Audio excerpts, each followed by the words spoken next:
mais ils n'y perdront pas grand-chose, ça c'est sûr, en tout cas pas leur santé. T'as raison de le dire. Non, mais c'est En, pas le en cas de tous Grèce, les Français, attention, c'est pas en le cas Grèce, de tous les on a vu une Français. explosion aussi des Oui, cancers, des maladies bien sûr, infantiles, bah voilà, des enfants qui voient leurs parents détruits, qui d'un coup tombent voilà, malades eux aussi. Enfin voilà, exactement. effectivement. Ouais, ouais.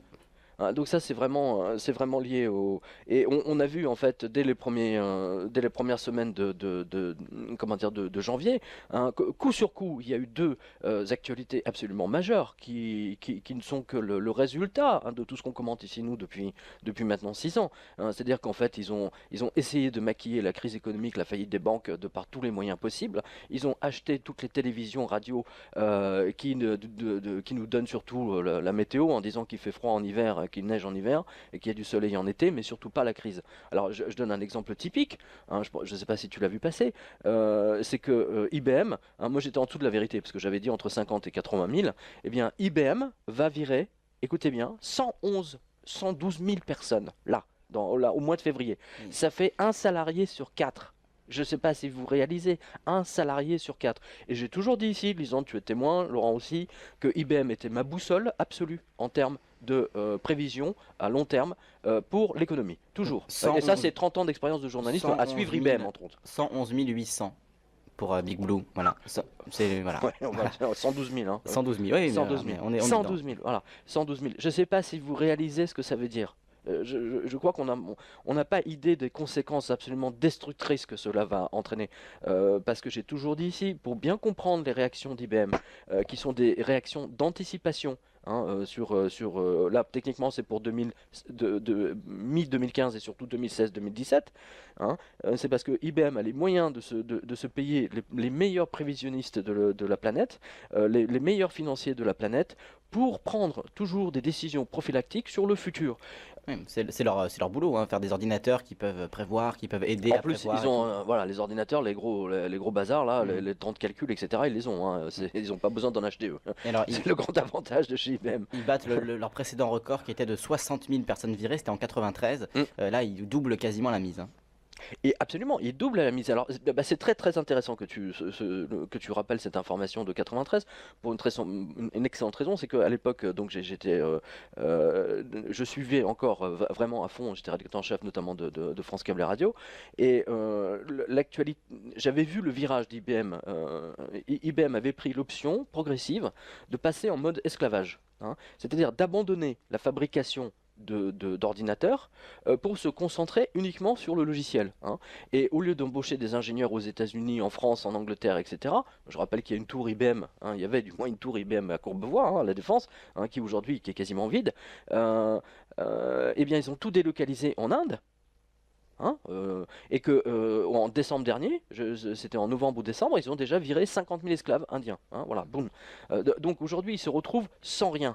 IBM est l'exemple même de la multinationale qui a pris l'option de l'esclavage et qui va exploser en plein vol, hein, du moins en ce moment qui court des risques absolument colossaux, pour une simple bonne raison, c'est qu'ils ont abandonné totalement tout ce qui est matériel, hein. Les ThinkPad, ils les ont vendus à Lenovo. Les serveurs, il y a un an, grosso modo, ils les ont vendus également à Lenovo. Ils ont vendu tout un tas de matos qu'ils fabriquaient, qui faisaient le cœur de métier d'IBM. Et aujourd'hui, ils sont plus que dans l'immatériel, on va dire, hein, dans le logiciel. Et ben, ils vont devenir une SS2I comme les autres, IBM. Voilà. Et ils vont continuer à licencier. Donc la décision d'IBM, je referme un tiroir, la décision d'IBM de virer 112 000 personnes, dites-vous bien que les banques américaines, que les banques françaises, que les banques anglaises, allemandes, etc. vont faire la même chose. Hein, chaque fois que IBM a fait des licenciements majeurs en Europe et aux États-Unis, dans les 6-8 mois plus tard, il y a toujours une vague colossale de licenciements derrière. Toujours. Pour toi, toujours, c'est la toujours, boussole. toujours. Pour moi, c'est la boussole absolue. Voilà. Très Hein, bien, donc voilà, accrochez-vous. la boussole s'affole en tout cas, là on le voit, 120 000 personnes virées, c'est démentiel quoi. Mais en plus, on en a parlé ensemble il y a quoi? Il y a un mois et demi, je À sais chaque plus. fois qu'on fait la lecture des licenciements, il y a IBM qui va de son petit 2000, de son petit 10 000, de son petit 30 000 personnes virées, enfin de sa charrette. Non, enfin, Quoi. IBM c'est assez rare. IBM, non, c'est plus les banques, les grosses banques américaines qui y vont par charrette. Eux, ils y vont par petites touches, hein, par petites En tout touches. cas, on a ces Hein. annonces à chaque fois d'IBM qui dit oui, on va peut-être virer 5 000 d'ici 2 ans, on va peut-être virer 10 000 d'ici 3 ans. Oui, Ça revient souvent, hein, ces absolument. annonces d'IBM là. Absolument. Alors pourquoi ils virent? Tiens, justement, c'est un très bon enchaînement. Mhm. Pourquoi ils virent? Parce qu'ils dépendent intégralement de la cotation de leur action à Wall Street. hein. N'oubliez pas, c'est très important. Pourquoi ils décident de virer tous ces gens? Pour que l'action rapporte, enfin, le cours de l'action rapporte aux actionnaires, justement. Ouais, pour que le Hein. cours remonte artificiellement. Donc, en fait, ils seraient capables de se vendre eux-mêmes, de se licencier eux-mêmes, juste pour que les actionnaires, qui sont des gens, des hedge funds, des fonds de pension, des machins, des trucs immatériels techniquement, hein, surtout beaucoup de banques, voilà. Et donc c'est pour ça que vous avez cette déconnexion en ce moment entre le monde, entre les places financières, entre le Dow Jones, le CAC 40, etc., hein, qui atteignent des niveaux complètement délirants. Enfin, je parle de Wall Street, hein, en l'occurrence. Hein, alors que dans la réalité, les gens, il y a 90 millions de chômeurs, enfin rien aux États-Unis. En France, on a dépassé. Ils ont beau bidouiller les chiffres comme ils veulent, catégorie A, catégorie B, catégorie C. Qu'est-ce que ça veut dire ça? Hein, il y a 10-15 ans, quand l'ANP donnait ses chiffres de chômage, c'était pour tout le territoire, y compris Dom-Tom. Hein, ils n'avaient pas catégorisé ça en. Hein, voilà. C'est absolument effroyable, quoi. Et donc je dis à nos auditeurs, aidez votre patron, si vous êtes dans une PME, aidez-le. Asseyez-vous sur vos 35 heures. Hein, c'est vraiment ce que je vous dis. Parce que les 35 heures, personne ne va pouvoir les tenir. Impossible. Impossible. Préparez-vous à passer aux 40 heures, à 42 heures. Je sais, ça paraît aberrant, mais je maintiens ça. Exactement. Pour ceux qui ont encore un boulot, aidez votre patron. N'hésitez pas à repasser de manière à ce que sa productivité, à ce qu'il puisse maintenir des prix raisonnables, parce qu'avec les charges que le Parti socialiste met sur les entreprises et sur les, enfin, je veux dire, les Français sont bouffés de tous les côtés, quoi. De tous les côtés, par des gens qui n'ont jamais bossé de leur vie. Hein, je rappelle, François Hollande, il n'a jamais bossé de sa vie. Hein, cette espèce de feignant là. Il le disait lui-même à la fin des années 80, il disait ben, vous savez, quand on est attaché parlementaire, on vient Oui, quand on a envie. Mais ça n'est jamais caché. Je pourrais rester dans mon bureau et ne rien faire, je serais payé pareil. C'est des incompétents, c'est des incompétents. Et là, on voit. Il avait l'honnêteté de le dire au moins, mais bon. Exactement, on voit que le pays est tenu par les énarques et les banquiers. Voilà. C'est QFD. Alors, pour ce qui est de l'info sur l'économie, par quoi tu veux commencer? Parce qu'on en a tellement, je sais pas par où commencer. Non mais Lisande, attends. Oui. Justement, puisque tu parles d'info, tu as vu nulle part sur France 2, nulle part, à nouveau, je me répète, je sais, mais nulle part, 112 000 licenciements, mais c'est énorme. Ouais, j'ai entendu nulle part, j'ai juste lu sur ton blog, hein, honnêtement. Mais c'est nulle part, il le donne nulle part. D'ailleurs, le site. Et tu sais pourquoi? Pour pas faire peur aux gens. Le site que tu donnes en source, c'est Cult of Mac, un site. Il y en a partout, voilà, Steve Davis, sur le site anglais, j'imagine. Partout, il y en a partout. J'imagine. En tout cas, voilà, c'est sur la presse spécialisée, mais la presse hors informatique n'en parle pas, n'en dit pas un mot. Ouais, même Fox News, hein, ces bandes d'enfoirés de Fox News, hein, ils le disent pas non plus, hein, ils se gardent bien, hein, ils sont au service des banques. Hein, Fox News en même temps, qui attend une info de la part de Fox News encore aujourd'hui.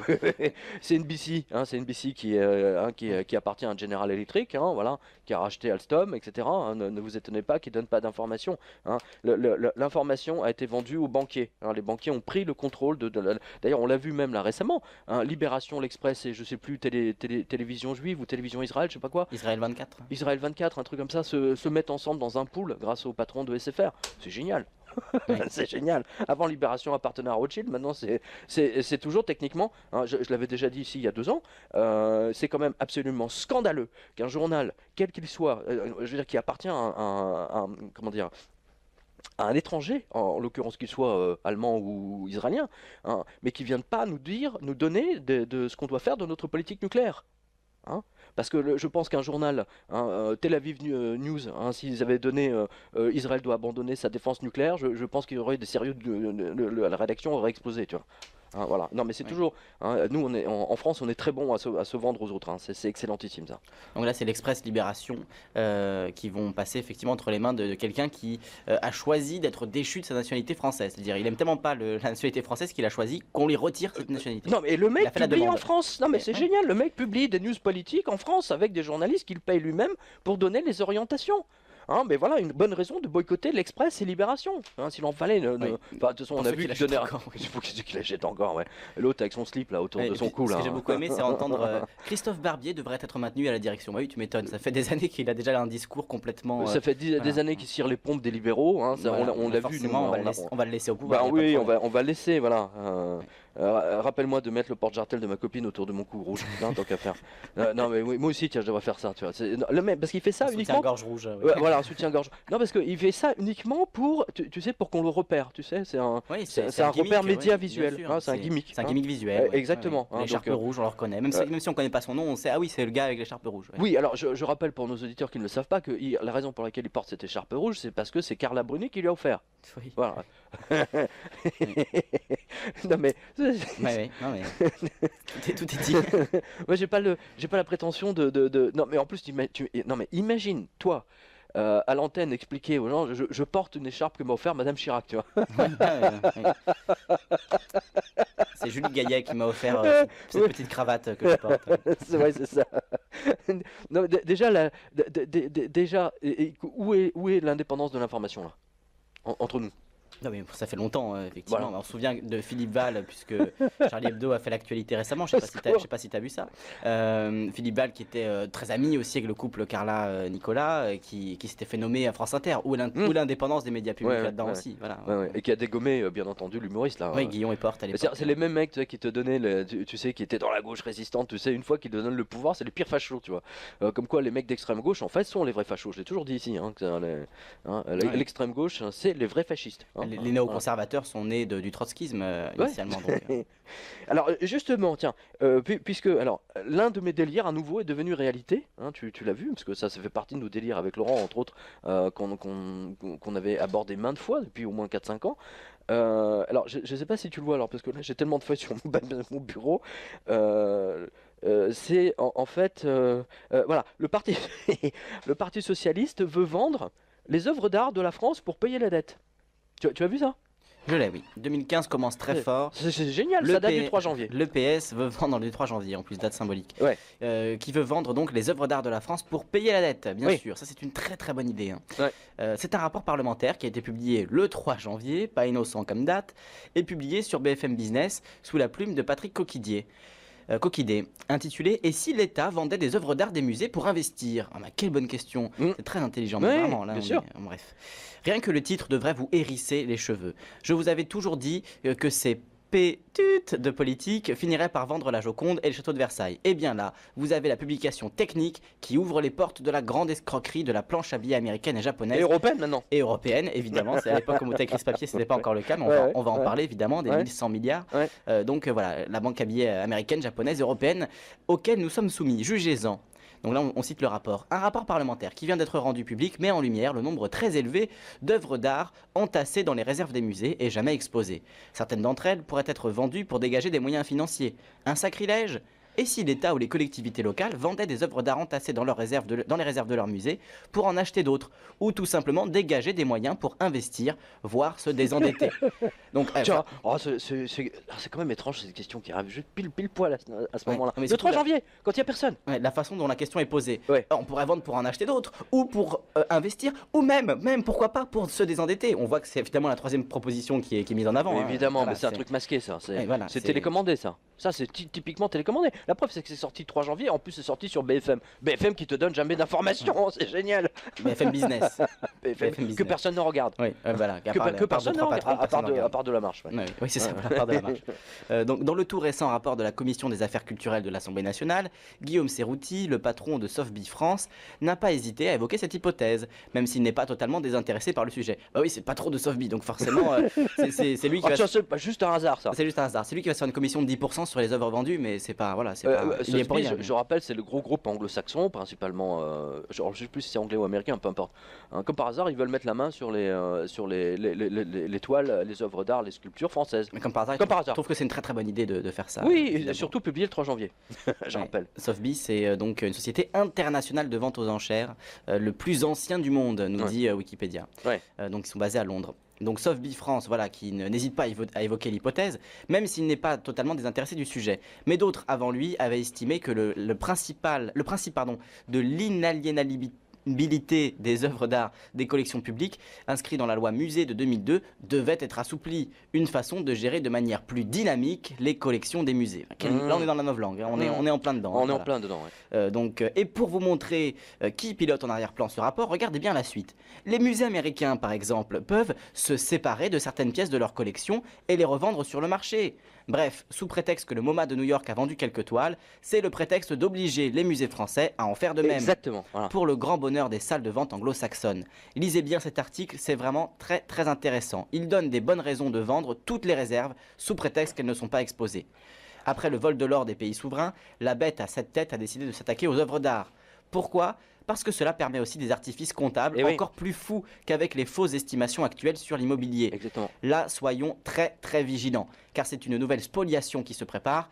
Merci dans tous les cas à ces parlementaires français non nommés qui ont passé quelques jours à New York aux frais de la princesse pour établir ce rapport, préparant un nouveau grand vol légal des Français sous le vrai prétexte de repayer une dette émise en photocopieuse. En plus. Et si on avait encore un doute sur la loyauté des parlementaires, eh bien là leur traîtrise est clairement exposée, c'est-à-dire donc sur BFM.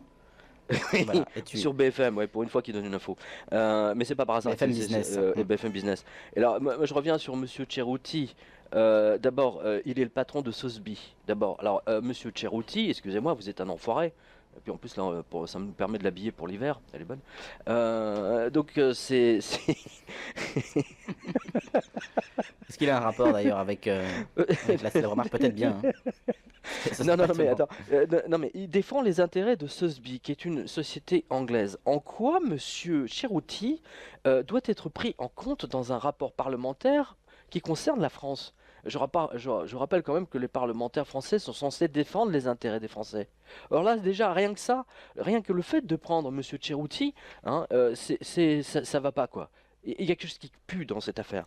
Et moi, je demande à nos auditeurs d'être extrêmement vigilants. Je sais qu'il y a pas mal de galeristes qui nous suivent, hein, donc vraiment de faire très très attention sur les mouvements, parce que là, c'est une grande spoliation qui se prépare, hein, vraiment. Et d'ailleurs, moi, je pense que les musées là en Arabie Saoudite, le Louvre en Arabie Saoudite, c'est déjà une spoliation, entre nous soit dit. Oui, c'est une spoliation parce que ils n'ont pas construit leur musée pour rien. Hein. Qu'est-ce qu'on va faire dans 5 ans? On va leur dire tiens, vous nous ramenez les œuvres, on va vous en prêter d'autres. Hein, on a déjà parlé il y a un mois exactement. Tu as vu? Et ça c'est tombé juste après. D'ailleurs, pourquoi on ne nous propose pas simplement de les prêter, ces œuvres qu'on a dans les réserves? À la limite, on pourrait les prêter contre de l'argent, les récupérer ensuite. Bien sûr. Voilà, ça s'appelle location. Hein, voilà, la location. Et on le fait d'ailleurs déjà en France. Hein, c'est déjà fait depuis longtemps. Les musées négocient avec d'autres musées pour cela. Donc pourquoi ne pas continuer là-dessus? Ça rapporte déjà de l'argent. Tandis qu'une œuvre qu'on a vendue une fois, on peut plus récupérer d'argent dessus après. Une fois qu'elle est vendue, c'est fini. Elle part en collection privée, on la revoit jamais. Voilà. Donc, et comme tu le disais, il faut faire attention aussi à la manière dont on va estimer ces œuvres, parce qu'on le voit en Grèce, la société, le TAIPED, qui s'occupe de gérer la privatisation en Grèce, sous-estime le prix d'îles, notamment. Il y a une île qui avait été estimée, je crois de mémoire, à 900 millions d'euros. En réalité, une étude indépendante a prouvé par la suite que l'île valait au minimum 3 milliards d'euros. Ouais. Donc, on a vendu une île pour 3 fois moins que sa valeur, sous le prétexte de relancer l'économie grecque, alors qu'en réalité, on va construire des hôtels particuliers, ça va appartenir à des privés qui vont eux s'enrichir, mais les Grecs n'en verront pas un centime.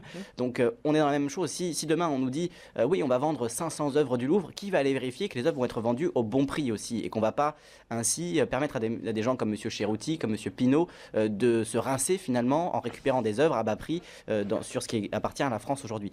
Encore, je ne jetterai pas la pierre à Monsieur Pinault, parce que Monsieur Pinault, c'est un des rares grands industriels et milliardaires à continuer l'œuvre des grands banquiers de l'époque, hein, des Médicis et compagnie, qui, moi je rappelle que Florence aujourd'hui, et même Paris, même les grandes villes d'Italie ne seraient pas ce qu'elles étaient si justement tous les richissimes n'avaient investi leur fortune dans les peintures, les sculptures et les œuvres d'art. C'est quand même très important. Oui, mais ce qu'ils ne font pas aujourd'hui. Est-ce que Jeff Koons c'est du niveau de Léonard de Vinci? Oui, je suis d'accord avec toi là-dessus. Jeff Koons, non, c'est vraiment certainement pas, mais c'est la manière dont les médias les montent. Est-ce que Charlie Hebdo mérite 7 millions d'exemplaires? Je crois pas. Mais bon, ça c'est une autre histoire. Il en méritait 100 fois moins ou 10 fois moins la semaine d'avant. Il était en faillite. Voilà, il était en faillite. Il était en faillite. On est passé de 60 000 exemplaires à 7 millions en une semaine, quoi. Donc, voilà. D'ailleurs, je voudrais démentir une information, parce que tu ouvres le sujet. Je voudrais démentir parce que je l'ai vérifié. En aucune façon, c'est un journal hollandais qui s'est ramassé là-dessus, qui manifestement, qui avait compris que Charlie Hebdo était, qui avait donné l'info comme quoi les Rothschild avaient acheté Charlie Hebdo. En fait, non. Ils n'ont pas compris. Hein, parce que Charlie Hebdo s'est installé dans les locaux de Libération et que eux, ils ont été restés au fait que Rothschild était propriétaire de Libération. Donc donc ils ont Oui, j'avais vu cette info, mais j'avais pas réussi à la vérifier. Voilà, donc que l'affaire soit entendue. Hein, voilà. Donc Charlie Hebdo n'a pas été racheté par Rothschild en décembre dernier. Non, ils ont juste été rachetés par le ministère de la Culture. Oui, voilà. Ouais. Fleur Pellerin qui a dit on va se débloquer on va leur donner 1 million. Rien que... Non, mais c'est extraordinaire. C'est fabuleux, quoi. C'est vraiment fabuleux. Mais il n'y a pas d'argent sinon. Les caisses sont vides. Alors tiens, justement, première semaine de janvier, c'est très intéressant ça, parce que ça beaucoup de nos auditeurs connaissent, hein, Donatello, hein, le voyagiste, hein, c'est parce qu'ils avaient un catalogue, un catalogue genre 100, 200 pages ou 300 pages, épais comme ça, sur tous les séjours, voyages que tu peux faire en Italie, culturels, etc. Donatello, c'est quand même, ça fait 20 ans que ça existe, hein, si mes souvenirs sont bons. Eh bien, Donatello était en cessation de paiement, voilà. C'est la technique utilisée pour passer sous les radars, se déclarer en cessation de paiement le 30 décembre. Hein, à 2 jours du réveillon. Hein. Ce fut le cas pour l'abattoir AIM et c'est aussi le cas pour Donatello, l'un des plus célèbres tour opérateurs français dans le monde. Voilà. La raison est la même, la crise a frappé si fort que les Français ne peuvent plus se payer des vacances. Les dirigeants de Donatello, ayant écouté les promesses bidons des politiques, UMP et PS, plus ministre des Finances, n'avaient pas jugé utile de réduire la voilure à l'époque, hein, ni de mettre en place des procédures anti-crise en béton. Et comme d'habitude, la banque a refusé un découvreur arrangeant. Voilà. Résultat des courses, toutes les compagnies aériennes qui fournissent des sièges à Donatello ont donné des ordres afin que plus une seule réservation ne soit acceptée de leur part. Les 8 agences en France et les 50 personnes qui travaillent auront des conséquences dramatiques sur l'industrie si Donatello ne réussit pas à se sortir de ce blocage financier. Voilà ce qu'apporte à tous ceux qui croient, les politiques, et regardent les économistes menteurs sur BFM VC. Voilà. C'est dans Tourmag et Quotidien du Tourisme. Je remercie notre lecteur Sébastien. Voilà. Que je connais d'ailleurs. Voilà. Non, mais c'est fou. Et d'ailleurs, dans la même semaine, alors je ne sais pas si tu vois, il y avait un article dans le quotidien où je sais plus trop, Sébastien aussi me l'avait signalé.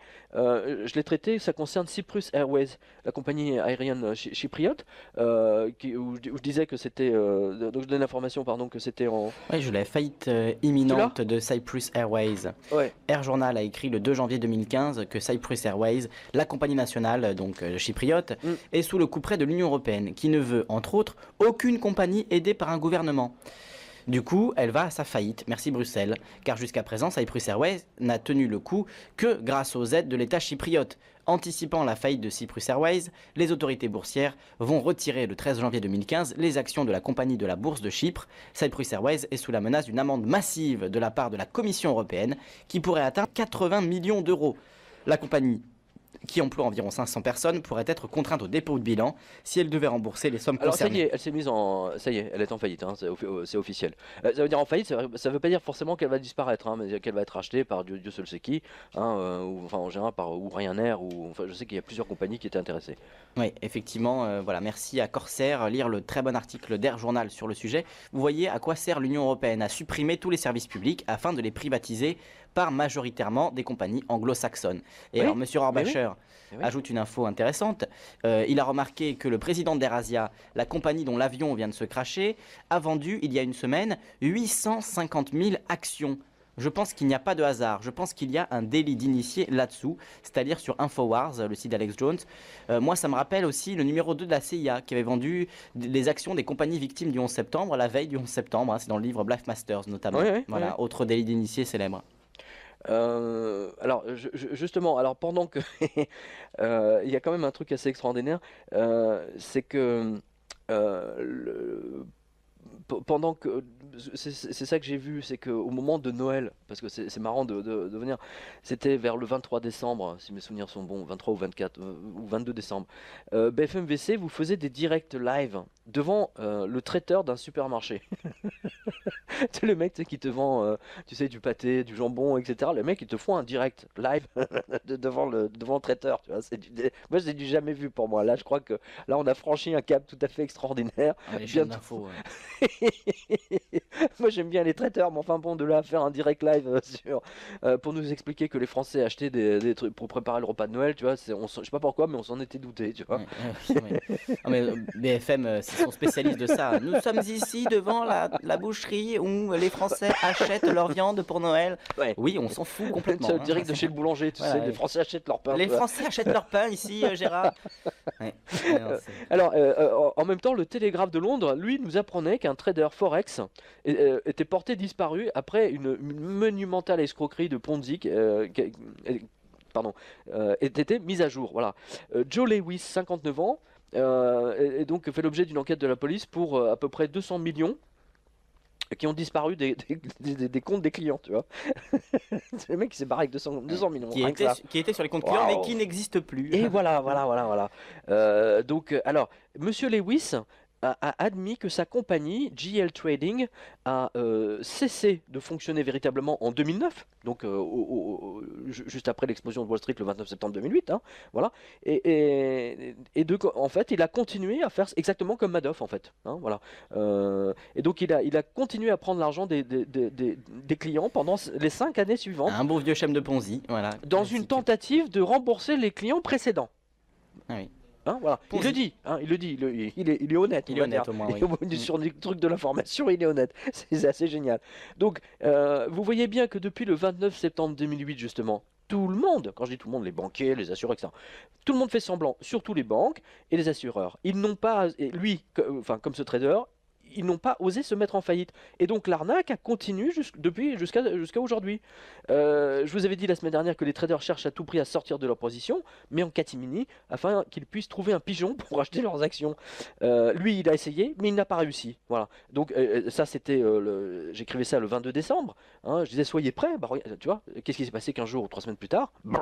Hein, tous les mecs de Forex qui n'ont pas été décimés dans les dernières semaines de décembre ont été décimés à la mi-janvier, tu vois. En même temps, le Forex. Tchernobyl. Le Forex, il faut avoir envie de se faire plumer pour y aller, on a envie de dire. Avec tout ce qui se passe. Mais tu sais, c'est pour ça que j'avais surnommé le magazine Investir, j'avais surnommé se faire plumer magazine. Hein. Se faire plumer magazine. Le rédacteur en chef, Monsieur Goudron, tu sais. Monsieur Goudron, voilà. Il y a tout ce qu'il faut. Il y a tout ce qu'il faut, voilà. Non, mais c'est absolument extraordinaire. Tiens, à propos d'assureurs. L'assureur Allianz. C'est ça. Moi, j'ai l'assureur Allianz condamné pour avoir gardé les centaines de millions d'assurance vie. Bah, vas-y. Votre banque ou la Poste va absolument vous vendre une assurance vie. Bah pourquoi? Parce que 2 sur 10, voire plus, ne sont jamais versés. La banque ne cherchant pas à retrouver le bénéficiaire, évidemment. Bah, attends, mais tu déconnes là. Elle n'est pas la première à se voir infliger une amende. CNP, l'assureur de la Poste, est un grand spécialiste du genre. Oh, bien peu de choses, mais Allianz n'avait pas besoin de cela pour améliorer son image d'assureur qui prend l'argent et ne rend aucun service d'assurance en échange. Oui, c'est le principe de l'assurance, des compagnies d'assurance. Bah oui, on est d'accord. Les Échos ont rapporté le 22 décembre, le gendarme de la banque et de l'assurance n'aime pas les compagnies qui traînent les pieds pour retrouver les bénéficiaires de contrats d'assurance vie non réclamés. L'autorité de contrôle prudentiel et de résolution, la CPR, vient en effet d'infliger à Allianz Vie, filiale de l'assureur allemand, une amende de 50 millions d'euros. Il s'agit de la sanction la plus lourde prononcée par le régulateur des assurances. Dans sa décision en date du 19 décembre 2014, la commission des sanctions de la CPR, organisme indépendant adossé à la Banque de France, souligne que ces sanctions répriment essentiellement le fait que, jusqu'à une date récente, Allianz Vie n'avait pas adapté son organisation et ses moyens aux nouvelles exigences d'identification des assurés sur la vie décédée et de recherche des bénéficiaires qui ont résulté de la loi du 17 décembre 2007. Le mec, il est mort, il va pas téléphoner à son assureur pour le dire « Attendez, je suis mouru, tu vois. » J'aimerais que ma famille perçoive mon assurance vie, s'il vous plaît, je viens de décéder. C'est bête, hein. Ouais. Mais peut-être qu'Allianz disait ça, mais on attendait un coup de fil, on attendait une lettre, on attendait à recommander quelque chose, quoi. Appelez le numéro vert. C'est ça. On a un numéro vert disponible pour tous les gens décédés, ils peuvent nous appeler. C'est le téléphone de l'au-delà, tu sais. Voilà. Il faudrait que Allianz, là, ils prennent un médium, là, tu sais. Oui, je viens d'avoir un accident de voiture, je viens de décéder, là, qu'est-ce qu'on peut faire? Tu sais que dans le film, là, comment ça s'appelle, avec Whoopi Goldberg, là. Je suis pas sûr d'avoir vu ce film. Tu sais, c'est un mec qui est tué dans la rue, puis ensuite il est de l'au-delà, mais il part pas en fait de l'autre côté, et puis il reste pour identifier ses assassins. Et il y a une médium qui est jouée par Whoopi Goldberg, et c'est Maurice Jarre qui a fait la musique. Je me souviens plus du. C'est avec Demi Moore. Il y a la fameuse scène là, de l'argile. Bref, restons sérieux. Non, très très bon film. Hein, c'est Ghost, tout Ghost. simplement. Ah oui, c'est Ghost. Voilà. Ghost, non, parce que je savais pas s'il y avait un titre français. La scène de l'argile, là, ça m'a parlé. Ah, tu vois. Coquin va. Une des scènes les plus sensuelles du cinéma américain, on peut le dire. Oui. Alors, parlons de passer à autre chose. Alors, tu disais, tu voulais parler des assurances. Non, mais attends, juste une chose, je vais passer. N'acceptez à nouveau, j'ai écrit ça, je vous le rappelle, donc ça c'est. Ah oui, à la fin. Si vous avez un sinistre quelconque, n'acceptez pas l'expert que vous envoie votre assureur. Jamais. Jamais. prenez un assureur, un expert d'assuré à vous. Hein, en plus, je vous signale que dans votre contrat, il est prévu que si vous prenez un assuré à vous, il est payé par votre assureur. Hein, voilà. C'est vous qui choisissez votre assureur. Ne laissez pas votre assureur choisir, enfin envoyer le sien quoi. Hein, vous êtes sûr que vous serez lundi niqué. Hein, c'est obligatoire. Oui, son but c'est de faire en sorte que l'assurance dépense le moins possible. Donc forcément. J'ai eu un cas extraordinaire. Attends, la fille, j'ai failli l'acheter quoi. Une espèce de morue là qui était venue, mais c'était horrible quoi. Dans le genre, tu sais, elle se faisait tout juste si elle se donnait la peine de venir te voir, tu vois. C'est incroyable, tu vois. Bon, faisons vite, j'ai un repas après. Hein. Oui, faisons vite. Hein. Faisons vite, s'il vous plaît. Voilà, donc bon, on vous doit 200 euros, tu vois. Oui. Hein, j'ai pris un expert d'assuré, on a récupéré 3000 euros. C'est quand même pas la même chose. Hein. Oui, et en plus, donc tu disais, c'est l'assureur qui doit payer l'expert. Absolument, absolument. Donc, voilà. Donc voilà, il n'y a pas de risque. Bref, tout ça pour résumer que les assureurs sont des enfoirés de première. Hein, c'est pas nouveau, mais là vous le voyez. Hein, parce que 50 millions, c'est pas grand chose par rapport à ce qu'ils ont volé. Oui, c'est ça. Excuse-moi. 50 millions, bah ils disent ok, on pardonne. accepte. Oui. Tu imagines? Incroyable. Oui. 100 000 mecs dont tu retrouves pas, à qui tu dois entre, je sais pas, 200 000, 400 000 euros. Fais le compte. 50 millions, c'est rien. Oui. Et surtout, ces 50 millions, ils vont aller dans les poches de cette autorité de régulation des assurances. Mais est-ce que les gens qui ont été floués vont, eux, voir l'argent qui leur a pas été donné? Ça reste à voir, ça. Non, mais c'est très marrant que les autorités de contrôle des assureurs, en fait, ils font semblant de bosser de temps en temps. Tu vois, ils te font une action comme ça, tu vois, pour montrer qu'ils existent, hein, qu'ils font leur boulot, puis le reste du temps, ils dorment, quoi. Hein, voilà. C'est ça la réalité. Comme l'autorité de régulation des marchés en France aussi, pour ce qui est des marchés de bourse, etc. Voilà, l'AMC, on sait qu'ils font pas grand-chose, quoi. Voilà. Alors, L'AMF, pardon. Justement, alors, tiens, abordons les morts de banquiers. Alors, il y en a eu un cette semaine. Alors, c'est marrant parce que j'ai fait une vidéo. C'était quand? C'était vendredi d'avant, et je disais qu'on aura d'autres suicides de banquiers. Ben, ça n'a pas loupé. En fait, le jour d'après, où j'ai fait la vidéo, on en a eu un. Tu l'as au début, je sais pas si tu peux le trouver. Alors, je vais trouver. Il y a beaucoup de suicides dans cette revue de presse, malheureusement. Ouais, malheureusement, c'est des banquiers, des policiers. C'est très bizarre. Oui, hein. banquiers, policiers, pompiers. Banquiers, policiers, gendarmes. Il y a gendarmes aussi. J'en vois un là du 22 décembre. Est-ce que c'est ça? Ouais, vas-y. La mort de Monsieur Bobard de la Bobard Bank, quelque peu effacée celle de Monsieur Thieu Linen, un autre banquier d'ING qui était porté disparu et qu'on vient de retrouver dans une voiture au fond de l'eau en compagnie de son épouse. Paix à leurs âmes, évidemment. Il va de soi que la police parle d'un suicide, pas d'un créneau raté. Lire ici K et ici le Télégraphe. Merci à notre lectrice. Le nombre de banquiers morts chez ING commence à se rapprocher du score de la JP Morgan. Normal, c'est une banque qui a été sauvée 2 fois par le gouvernement. Ah bah tiens, justement, le suicide dont j'ai parlé ce lundi remonte tout au début de la revue de presse. C'est également un banquier de ING qui est mouru. Hein, il s'est suicidé. Alors lui, c'est tu l'as? Là, c'est encore Non, il faut que tu remontes. Policier. Non, là, tu es en train de descendre. Tout en haut. Non, remonte tout en haut. Non, enfin, en général, on remonte en haut, par définition. Oui. Encore. Alors, suicide de pompiers, de gendarmes, il y a décidément beaucoup Regardez. de... Peut-être qu'il n'y a pas le mot... Non, cherche ING, c'est plus simple. Okay. ING. Et donc, c'était un banquier extrêmement célèbre en Hollande, hein, je précise, parce qu'il sortait avec une actrice de télé, tu vois, enfin de feuilleton télé très connu dans le pays. Et donc il avait techniquement tout. C'était un joyeux drill, paraît-il, selon ses collègues. Hein, j'ai mis son profil LinkedIn hein, en ligne. Et eh bien, il a été retrouvé mouru chez lui, chez suicide, où il était responsable des marchés et des produits risques. Hein, voilà, et il venait de différentes banques. C'est tout en haut là, t'es vraiment trop bas. Vas-y, remonte. Elle est immense. Page up. Ah bah Pardon. attends, c'est pas l'information qui manque. Hein. Ah non, ça c'est clair. Il y a même un peu trop d'infos là pour retrouver le... Non mais c'est la liste des licenciements qui malheureusement... Vas-y, Spécifiquement. descends maintenant, Ouais. descends. On Voilà. va voir Voilà, la recherche. page down, voilà, doucement. Hein, voilà. Ah bah non, je sais pas comment tu fais toi. Hein, Moi, je ne sais pas, ça remonte. Je- Avec ING, il y a beaucoup de choses en fait. C'est ça Bon, le bref, problème. écoute, en tout cas, je peux te dire que c'est dans cette semaine-là, hein, donc là, t'es trop bas.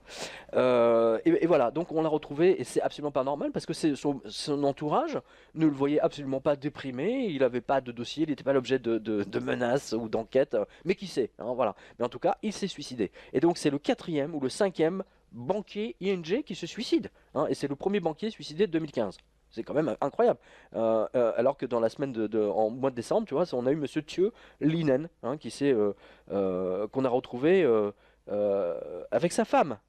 En général, les gens se suicident tout seuls, ils se suicident pas ensemble, tu vois. Ça fait pas. Je l'ai retrouvé. Tu l'as? C'est donc ABN AMRO. Voilà, avec déjà une. Ah bah non, je me suis planté, excuse-moi. Voilà, enfin, ING, non mais c'est une banque hollandaise, mais il y a des connexions, hein, parce que je sais plus qui a racheté l'autre ou quelles sont les participations croisées entre ABN et ING. En tout cas, j'ai l'article. Avec déjà une soixantaine de banquiers partis dans la fleur de l'âge, voici que Chris Van Hagen, ici s'affiche LinkedIn comme tu l'as donné, aristocrate hollandais très connu, amant d'une actrice hollandaise encore plus connue et joyeux drille type le loup de Wall Street. Et il a quitté sans prévenir sa fonction de chef des marchés au sein d'ABN AMRO en se suicidant chez lui, alors que rien ne laissait présager une telle action. Selon la presse hollandaise, il avait absolument tout pour être, selon le standard de la bête média, heureux. Femme, voiture, argent, c'est le 4e banquier avec le dossard ABN à être rappelé à Dieu. Notre lectrice Madame Wolf nous a donné l'article de Quotnet ici, donc à lire sur le blog. Merci à elle. Voilà, donc ça fait autant bon, moi je confonds toujours ABN AMRO et ING parce que elles sont très très proches, elles sont hollandaises surtout. Mais ça fait beaucoup de banquiers en même temps d'ING et en même temps d'ABN AMRO qui meurent. Beaucoup de banquiers hollandais, oui. Non mais c'est très marrant ça. Hein. Ils vont finir par se rapprocher du score de la JP Morgan, hein, clairement. Hein. Je trouve ça absolument extraordinaire, quoi. Donc ça fait beaucoup de gens. Et alors, tiens, justement, vous avez vu il faut qu'on parle un peu de la Grèce. Hein. Il faut qu'on parle un peu de la Grèce parce que là, justement, j'ai une information que j'avais donnée au mois de décembre, mais qui prend une dimension extraordinaire. Elle est juste en dessous, je ne sais pas si tu la vois. La CIA en action en Grèce. Je l'ai. Hein, il faut changer le vote du 29 décembre. Parce qu'il faut expliquer que les élections législatives qui ont eu lieu vont donner une élection présidentielle dans la foulée. Hein. La constitution grecque oblige l'élection d'un président qui représente, qui n'a pas grand pouvoir, mais sans président tu ne peux pas continuer. Hein, un peu comme en Italie, quoi, un président qui a un rôle symbolique finalement. C'est-à-dire s'il n'y a pas de président, s'il y a 3 élections qui foirent, s'il n'y a pas de président, ils sont obligés de remonter et de refaire des élections législatives. Oui. C'est ce qui s'est passé là. C'est pour ça qu'on a eu des élections législatives en Grèce. C'est parce qu'ils n'avaient pas réussi à élire un autre président un nouveau président, parce que le précédent a démissionné. Je précise. Bon. Alors, ceci étant posé, si j'ose dire, vas-y, lis-le, parce que c'est... Alors là, vous allez comprendre les tenants aboutissants. Attention, écoutez bien. Un député grec du Parti des Grecs indépendants a expliqué à la presse qu'il a été l'objet d'une tentative de corruption. On m'a proposé entre 2 et 3 millions d'euros pour que je vote pour la coalition du président grec. J'ai eu 2 réunions, elles ont toutes les 2 été enregistrées. Pavlos Ailakis a également précisé que cet argent lui aurait été proposé par un homme d'affaires, pas un homme politique. Selon certaines sources, cet homme lui a précisé que le Premier ministre Antonis Samaras lui téléphonerait sous peu et lui proposerait de rejoindre un nouveau parti en cours de création. Effectivement, c'est le parti qui a fait 4%, je crois. Exactement. Donc c'est à lire sur Iceberg Mag. Merci à Aethos. De son côté, l'AP et Zero Hedge en parlent également et soulignent que seules les grandes banques... les grandes banques... Tu n'as pas fini ta phrase? Oui, je devais être vraiment très très fatigué. Je fais ça à 5h du matin. Oui, en fait, que seules les grandes banques ont intérêt, voilà, c'est ça que je voulais finir, que seules les grandes banques ont intérêt à garder la coalition, parce qu'ils savaient que s'ils ne votaient pas un nouveau président, les élections seraient programmées et que l'extrême gauche, Syriza en l'occurrence, gagnerait les élections. Et c'est ce qui s'est passé. Exactement, c'est ce qui s'est passé. Il y a eu 3 tentatives de corruption en Grèce de députés pour influencer le vote. 3 tentatives de corruption. Oui, et avec des millions d'euros. Hein. On ne parle pas de dizaines de milliers d'euros, on parle de 2 à 3 millions d'euros. Voilà. Non, non, mais je sais pas si tu réalises, c'est vraiment une bande d'enfoirés. La pourriture des hommes politiques grecs n'a d'égal que celle de l'UMP du PS. Sérieusement. C'est vrai qu'on connaissait l'image effectivement de classe politique corrompue de la classe grecque, mais là en tout cas ce député-là précisément, il a eu le courage en tout cas de ne pas accepter l'argent et de le dire à la presse, ce qui est déjà pas mal. Ce qui a dit peut-être que les choses changent aussi en Grèce, que voilà, la corruption, même les politiques en ont marre peut-être aujourd'hui. Non, je pense que les députés sont toujours prêts à prendre quelques millions en mallette, etc., pour financer leurs En tout prochaines cas, élections. pas celui-ci des Grecs indépendants. Pas Là, celui-ci, celui-là. voilà, pas Mais celui-ci. oui, c'est vrai que pour cet élément l'a révélé, combien de millions d'euros ont été versés à des politiques pour qu'ils rejoignent tel Voilà. ou tel. Ouais, Voilà. bien sûr. Et moi j'ai trouvé ça très intéressant de voir la CIA en action.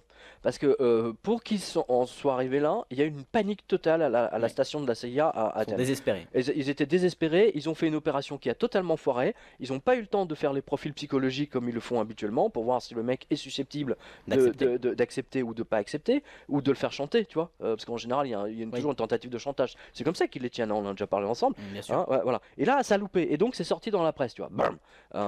Mais tu vois bien que le petit parti là, qui était justement destiné à affaiblir, enfin à prendre des voix notamment à Aube Dorée, bah, ça a quand même fonctionné. Hein. Donc ils ont bien été payés, hein, un certain nombre des Grecs indépendants là. Voilà.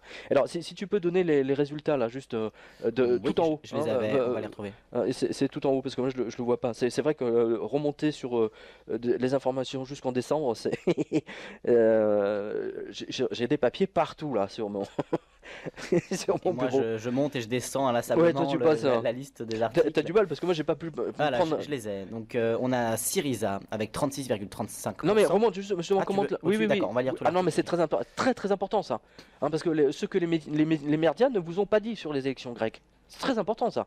Donc les Grecs ont voté massivement et ont dit à Bruxelles d'aller se faire voir chez les Allemands avec leur satanée austérité imposée depuis 7 ans. Seul souci pour Syriza, il lui manque 2 sièges, donc oui 149 sur 151, pour avoir la majorité à l'Assemblée. Et c'est là que les petits partis indépendants feront la différence et auront leur mot à dire. En particulier Aube Dorée, le parti d'extrême droite qui a pourtant été décapité lors d'une opération juridique illégale montée de toutes pièces. Je vous ai donné les tenants et les aboutissants ici même, puisque tu étais en Grèce à l'époque. Oui, oui, mais ça, on l'a découvert après, hein, que tout a été acheté, que le juge a été acheté, que tout a été fait pour faire plaisir à une coalition juive. Parce que le Premier ministre comment dire, grec était en conférence à New York devant, je sais plus, l'association juive enfin un truc comme ça, et il avait promis avant même qu'il soit arrêté, qu'il allait être arrêté dans les jours qui viennent.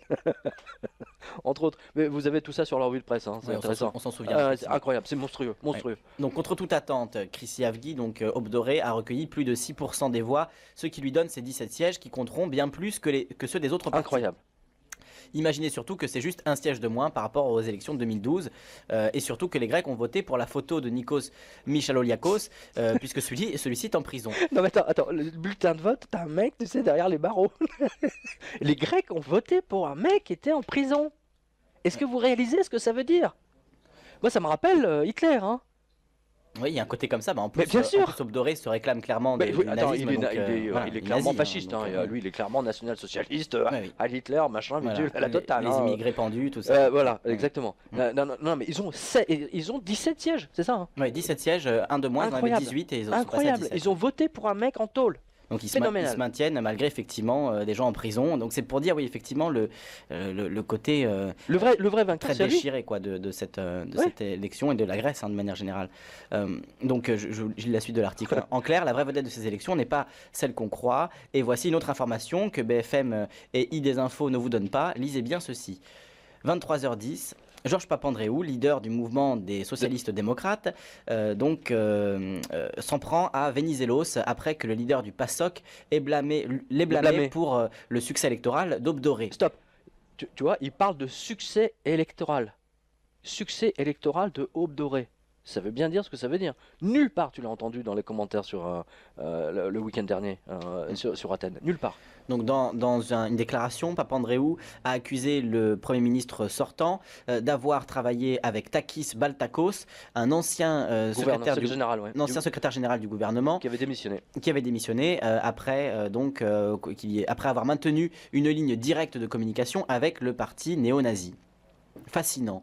Le fait est que Syriza n'a pas l'intention de quitter l'Europe pour le moment. Le parti, comme il l'a dit, veut juste renégocier la dette et donner les soins gratuits au peuple. Quand vous pensez que 50% des jeunes Grecs sont au chômage et que 80% des Grecs sont terrorisés à la seule idée de tomber malade, il était logique que l'équivalent du PS grec ait été balayé, littéralement, avec une telle promesse électorale donnée par l'extrême gauche. Dimitris Koutsoubas, le numéro 1 du Parti communiste grec, a déclaré « Si ce résultat exprime la colère du peuple, il s'agit alors de faux espoirs de changement, car Syriza ne fera rien de plus que que le parti actuel. Il continuera exactement la même politique. Stop. Alors ça c'est extrêmement important parce que cette déclaration du secrétaire général du Parti communiste grec en disant que Syriza ne fera rien de plus est capitale et vous allez comprendre avec les lignes qui suivent, c'est extrêmement important parce que là ça risque de leur exposer la figure, hein, Syriza. Et ils l'ont dit malgré eux un peu sur iTélé, ils disaient précisément en parlant de Syriza, le programme de Syriza est très proche de celui de François Hollande.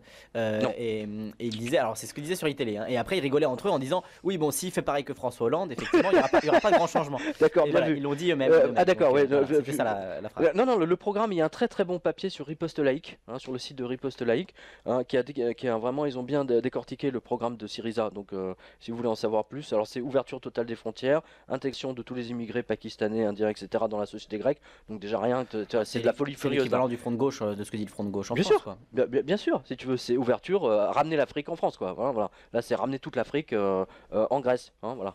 En tout cas, donner la nationalité aux étrangers. Et soins gratuits pour tous les soins étrangers. Voilà.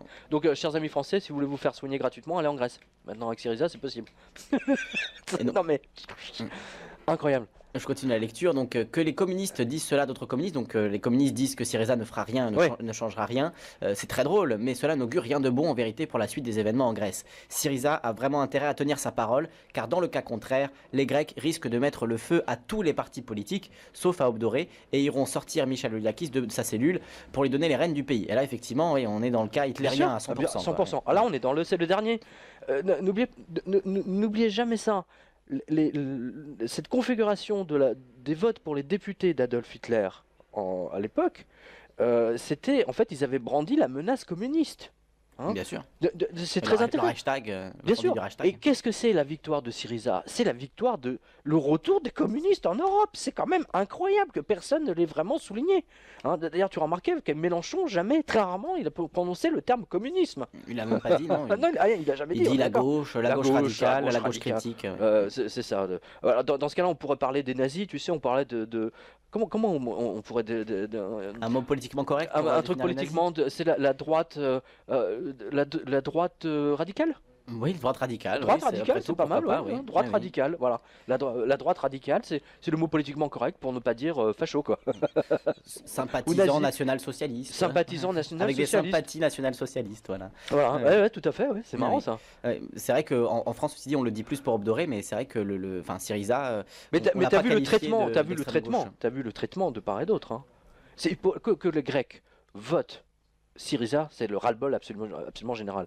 S'ils n'avaient pas mis Michaloudakis en tôle, aujourd'hui, il serait Premier ministre, clairement. Mais là c'est à double tranchant cette affaire, ça risque de leur exploser la figure là. C'est ce que tu écris. Selon toi, s'il a fait 6% tout en étant derrière les barreaux, cela laisse penser qu'il aurait fait au moins 25% avec une campagne normale. Donc voilà, les résultats donc, dans la nuit de l'élection, l'abstention presque 40%, parce que c'est un chiffre qui n'a pas été donné ça aussi, je sais pas si tu as remarqué. Bah justement, c'est pour ça que je l'ai donné moi. Voilà, exactement. Nous on l'a cherché aussi dimanche soir, on était à la radio avec Florent et on a parlé de l'élection en direct et on a eu beaucoup de mal à trouver le chiffre de l'abstention et il est tombé effectivement vers 3h, 4h du matin. Avant c'était dur de le trouver. Donc voilà, l'abstention 40%, ce qui est un chiffre qui en dit beaucoup quand même, parce que finalement il y a eu autant d'abstention que de votes pour Syriza, on peut le voir comme ça aussi, même un peu plus. Donc, voilà. Ils avaient le choix entre la peste et le choléra, donc là 40% des Grecs ont décidé de ne pas aller voter. Oui, donc voilà, 40% n'ont pas voté, Syriza a fait 36,35%, donc 149 sièges, à 2 de la majorité absolue. Nouvelle démocratie, l'équivalent de l'UMP, a fait 27,8 avec 76 sièges, il devient donc le premier parti d'opposition après avoir été au pouvoir. Obdoré et Christiavgi a fait 6,28%, 17 sièges. Ils avaient fait 9% lors des élections européennes de 2014. Incroyable. Donc, voilà. Topotami, 6,06%. Le Parti communiste grec, le KKE, 5,48%, 15 sièges. Les Grecs indépendants, l'ANEL, 4,74, 13 sièges. Et le PASOK, ancien plus grand parti de Grèce, qui tombe... Le Parti socialiste. Le Parti socialiste, ancien plus grand parti de Grèce, qui a gouverné le pays pendant des décennies. Le PASOK s'effondre à 4,7% avec 13 sièges. Et il devient le plus petit parti de Grèce, représenté en tout cas. C'est du délire. Non mais c'est vraiment du délire. Donc voilà, chers auditeurs, vous voyez qu'on a un traitement très différent de l'actualité grecque. C'est quand même assez stupéfiant. Non et tu conclus, c'est très intéressant. Vous comprenez ainsi pourquoi Hollande, mais d'ailleurs pourquoi aucun président ne donnera jamais la proportionnelle à l'Assemblée nationale, nationale, trop gênant. Cependant, Jean-Luc Mélenchon et les communistes vont l'obliger d'une manière ou d'une autre à respecter cette promesse électorale s'ils veulent accéder au pouvoir à la manière de Syriza. Oui. Non mais justement, ça m'intéresserait d'avoir ton avis là-dessus, parce que là, Hollande est cuit, techniquement.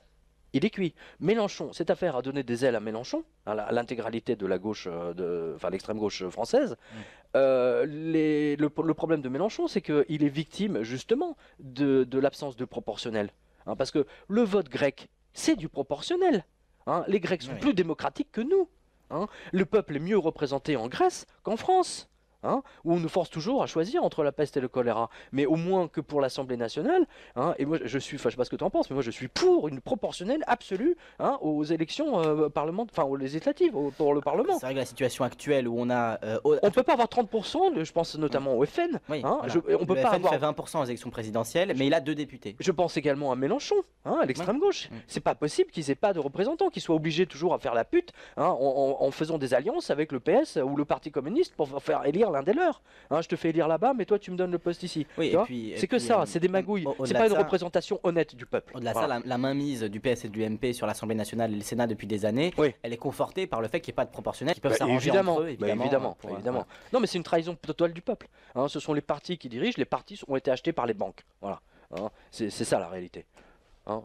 Il est déjà 3 ans, on va faire une pause musicale. Une petite pause musicale. Qu'est-ce que tu penses des points de FM? Et justement, c'était les Pointer Sisters sur Radio Ici et Maintenant, Jump for My Love. Et vous écoutez donc la revue de presse internationale économique avec Pierre Jovanovic aujourd'hui. On parlait des élections en Grèce, on va continuer sur la Grèce, ces élections qui chamboulent l'Europe, qui envoient des ondes de choc partout en Europe. Est-ce que tu penses, toi, à titre personnel, que Syriza va essayer au minimum de réduire l'austérité dans le pays? Est-ce que tu penses que Syriza va tenir ses promesses et va inverser la tendance en Grèce, ou est-ce que tu penses que c'est des mots en l'air et qu'on verra pas le changement en Grèce? Alors attention, il ne faut pas oublier, moi j'ai toujours dit, n'oubliez jamais que l'attaque des financiers sur la Grèce, c'est une attaque indirecte sur Moscou. Pourquoi? Parce que la Grèce est orthodoxe, hein, de la même façon que Goldman Sachs essaie d'acheter la Serbie en ce moment, hein, elle le fait. La Serbie est un pays orthodoxe, hein, faut le rappeler. Qu'est-ce qui s'est passé ce matin justement? C'est très intéressant d'ailleurs. Au Parlement européen, les représentants du gouvernement grec ont immédiatement demandé à l'Europe de cesser de suivre, de donner son accord pour les politiques de répression sur Moscou, justement, les politiques économiques, hein, j'entends. Voilà. Donc là, on voit bien qu'il y a que Syriza va aller du côté de Moscou. Très très important ça, c'est très important. Il y a un renversement d'alliance soudain. Hein, c'est ça que vous devez voir, hein, que tu dois voir. Pour toi, avec Syriza, Moscou vient de gagner un allié en Europe, dans l'Union européenne. Attends, ils sont extrême gauche les mecs, hein. Ils sont trop de skis. Je sais pas, c'est quoi le. Il était communiste à la base, hein, notre ami. Il a commencé communiste. Je voudrais pas dire de bêtises, mais il me semble qu'il a commencé effectivement en tant que jeune communiste, et ensuite il est rentré dans ce parti Syriza, qui est une coalition des partis de gauche. Donc en fait, il y a quasiment tous les partis de gauche en Grèce, sauf les communistes. Oui.